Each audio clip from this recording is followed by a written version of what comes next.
জয় মা শ্যামসুন্দরী। আজ আমি নতুন কিছু আঁকিনি।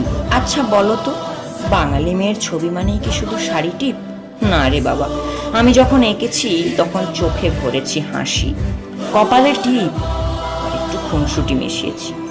কেউ বলল, এটা কি আমার মতো দেখতে?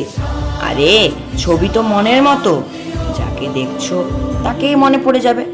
আর ঠাকুরের ছবি, সেগুলো আঁকতে গিয়ে আমি নিজেই ভয় পেয়েছি, এমনভাবে যেন ছবি থেকে ঠাকুর হেঁটে বেরিয়ে আসবে। একজন বলেছে, wow, so beautiful and very nice, 10 out of 10। Thank you তোমাকে। একজন বলেছে, তোমার ড্রয়িং সো কিউট। ধন্যবাদ তোমাকে। তোমরা যদি তোমাদের নামগুলো আমাকে বলো তাহলে আরো খুশি হতাম। দেখবে একবার তোমার মনে হবে এই ছবিগুলো শুধু আঁকা নয়, একেবারে বাঙালি বাড়ির গল্প। তাহলে বলো তো, কোন ছবি দেখে তোমার মনে হলো, আরে এটা তো একদম আমার বাড়ির মতো লাগছে?